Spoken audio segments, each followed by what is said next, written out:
EVM हटाने की बात कर रहे हो तो घर से पहले ब्राह्मणवाद ना हटा दो। तुम ब्राह्मणवादी नेताओं, यहाँ जो ईवीएम हटाने वाले जो नेता लोग हैं वो तो अपने दुकानदारी बंद करके सारे के सारे लोग भाजपा के अगेंस्ट में एक प्लेटफॉर्म पर आ जाए, ईवीएम रहने के बाद भी हार जाएगा। 100 में 90 शोषित है, 90 भाग हमारा। ये थूक फेंक देगा जो ईवीएम के समर्थन में बोल रहा है, वो थूक से दब करके मर जाएगा। गुलामी का कारण ये बी टीम है, बैकवर्ड के बी टीम, बैकवर्ड के नेता लोग हैं कि मोहन भागवत का दुकानदारी चल रहा है, चाहे नरेंद्र मोदी का दुकानदारी चल, ये लोग ईवीएम का बहाना कर रहे हैं। आप लोग अपना 17 गो दुकानदारी चलाइएगा, ईवीएम तो दोषी है ये है, लेकिन उससे ज्यादा दोषी ये लोग। स्वार्थ के वजह से यहाँ एकता नहीं बन रही, चाहे व्यक्तिगत कुर्सी का स्वार्थ हो, धन का स्वार्थ हो, परिवार का स्वार्थ हो कि हम अलग दुकानदारी करेंगे तब हम बेटा को उप मुख्यमंत्री से मुख्यमंत्री बना लेंगे, विधायक से सांसद बना लेंगे। यहाँ स्वार्थ है, चाहे आर्थिक स्वार्थ हो, राजनीतिक स्वार्थ हो, सामाजिक स्वार्थ हो, परिवार का स्वार्थ हो। जिसको मार्क्स ने कहा है, कबीर ने कहा है कि लोभी भोगी लालची इनसे भक्ति न होए, भक्ति करे वो सूरमा कुलधन जाति को। ये क्रांति नहीं करेंगे, ये भगत सिंह नहीं बन सकते हैं, ये जगदेव प्रसाद नहीं बन सकते हैं, ये अम्बेडकर नहीं बन सकते हैं, कबीर नहीं बन सकते। कबीर ने तो और स्पष्ट किया है कि जबले गरीब तबले सधुआई, धन भेला पर सधुओ बउराई। मार्क्स ने भी कहा है कि वस्तु से विचार बनता है।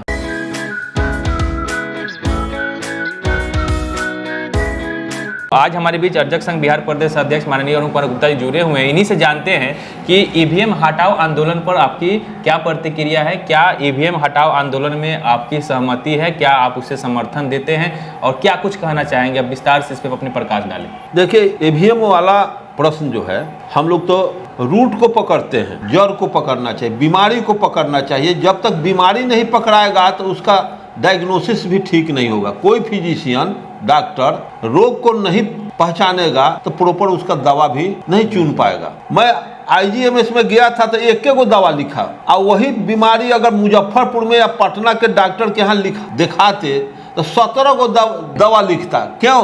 कि जौवन लह जाए, क्योंकि उसको तो पकड़ है नहीं। वहाँ हर इक्विपमेंट पर प्रयोग करके सीधे जांच करा करके एक गो दवा लिखा और उससे हमारी बीमारी ठीक हो गई। अगर उसी बीमारी को यहाँ बताते तो 17 गो इसलिए दवाई लिखता कि अंधड़ा पावे दुआ आँख, जौवन ढेला लाग जाए तो डॉक्टर कहाने के लायक हो जाएगा, भले उसका लीवर किडनी बढ़ जाए। तो ऐसी स्थिति है यहाँ के नेताओं में। अर्जक संघ बीमारी पकड़ करके बीमारी को का इलाज करना चाहती। ये तो दार्शनिक विचार है कि जौन देश, भारत ईवीएम नहीं न बनाया, नहीं, भारत में ईवीएम का आविष्कार नहीं न हुआ। जौन देश ईवीएम बनाया, ईवीएम का आविष्कार किया, उससे चुनाव कराया और उससे चुनाव करा करके वो रिजल्ट देख लिया। गलत सही का मुआयना प्रयोग में न होता है, व्यवहार में न होता है। जब व्यवहार उसका हुआ, उसका दुरुपयोग हुआ तो वो खादर में रखौड़ा पर फेंक दिया। आज वहाँ बैलेट पर चुनाव हो रहा है। आज जौना देश में ईवीएम बाद में आया वो हटा दिया, आई बनाए हुए ईवीएम से कराओ, ईवीएम से कराओ। क्या कारण है ईवीएम कराने का? वो जहाँ इन्वेंशन हुआ वो उसको रखौड़ा पर फेंक दिया। तू इसको खलीफा बन करके इसको बरजोरी जनता को ये गर्दन में लाद रहे हो।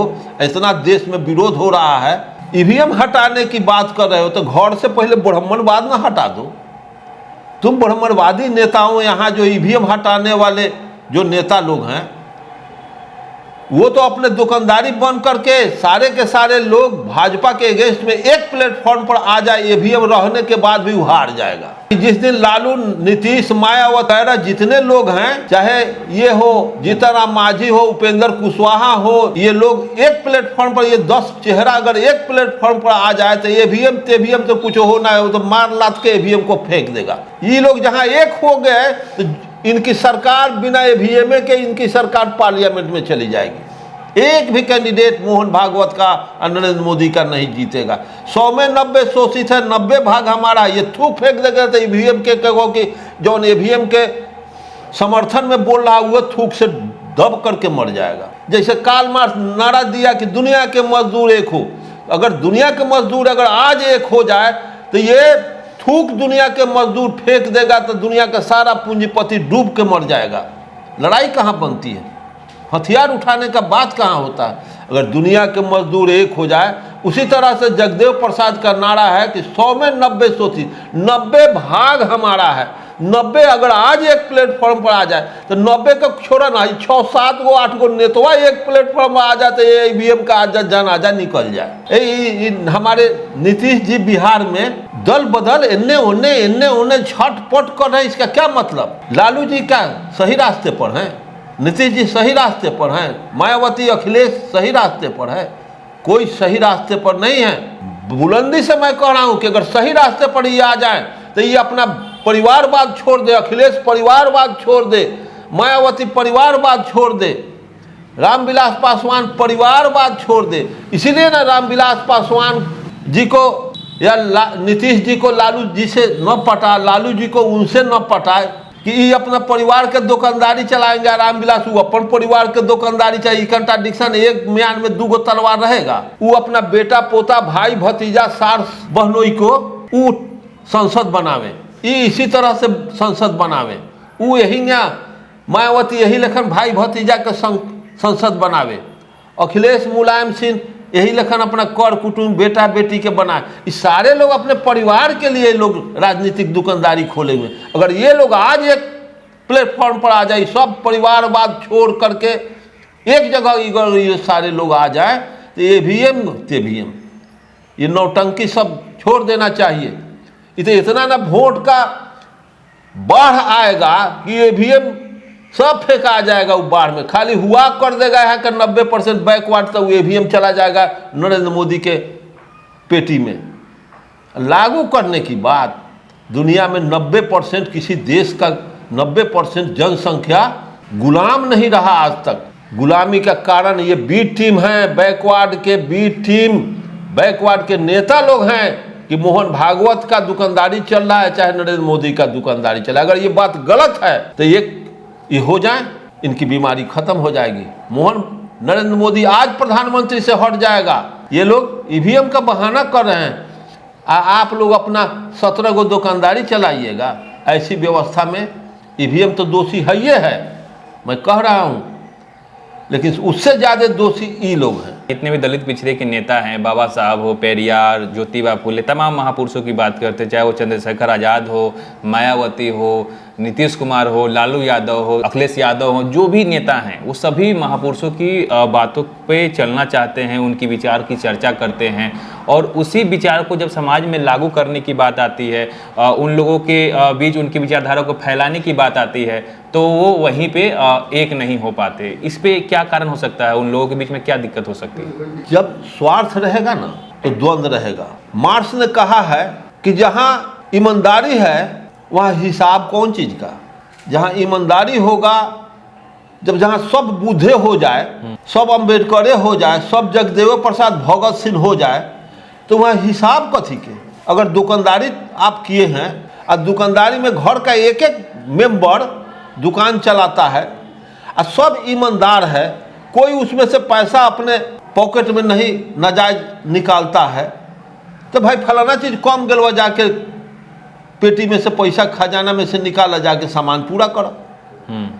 और जहाँ लीक होगा, टेक फॉर एग्जाम्पल, अगर एक घैला का 6 इंच का उसका गला है और चूतर में अगर 9 इंच छेद हो जाए, अब बोरिंग चला करके घड़ा के गर्दन में डाल दीजिए, सारा पानी उसमें भरे, कहिए कि सालों भर जीवन भर जबले धरती रहेगा घैला कहियो भरेगा नहीं, क्योंकि 6 इंच पानी आ रहा है, 9 इंच पीछे से लीक कर रहा है। तो जहाँ ईमानदारी रहेगी वही घैला भरेगा, जहाँ लीक नहीं करेगा वही घैला भरेगा। और जहाँ आ रहा है कुछ, लीक कर रहा है, खर्च हो रहा है कुछ, चोरी हो रही है, वहाँ उसी तरह से ये नेता लोग जवाबदेह हैं। ये स्वार्थ के वजह से यहाँ एकता नहीं बन रही है, चाहे व्यक्तिगत कुर्सी का स्वार्थ हो, धन का स्वार्थ हो, परिवार का स्वार्थ हो कि हम अलग दुकानदारी करेंगे तब हम बेटा को उप मुख्यमंत्री से मुख्यमंत्री बना लेंगे, विधायक से सांसद बना लेंगे। यहाँ स्वार्थ है, चाहे आर्थिक स्वार्थ हो, राजनीतिक स्वार्थ हो, सामाजिक स्वार्थ हो, परिवार का स्वार्थ हो, जिसको मार्क्स ने कहा है, कबीर ने कहा है कि लोभी भोगी लालची इनसे भक्ति न होए, भक्ति करे वो सूरमा कुलधन जाति को। ये क्रांति नहीं करेंगे, ये भगत सिंह नहीं बन सकते हैं, ये जगदेव प्रसाद नहीं बन सकते हैं, ये अंबेडकर नहीं बन सकते हैं, कबीर नहीं बन सकते। कबीर ने तो और स्पष्ट किया है कि जबले गरीब तबले सधुआई, धन भेला पर सधुओ बौराई। मार्क्स ने भी कहा है कि वस्तु से विचार बनता है। ये लोग इतना अरबपति खरबपति नेता लोग बन गए हैं जिसका जवाब नहीं है। ये फिर अब पूर्व के स्थिति में आना पसंद नहीं करते हैं, इसलिए इनको एक होने का इरादा नहीं है, संभावना नहीं है, ये एक होंगे नहीं। इसलिए एक हो जाने के बाद स्वार्थ से ऊपर उठना होगा, इनको भाई भतीजावाद, बेटा बेटीवाद छोड़ना होगा। यही बाधक है जिस वजह से यहाँ वर्ण व्यवस्था चल रही है, क्योंकि वर्ण के ही पोषक लोग हैं।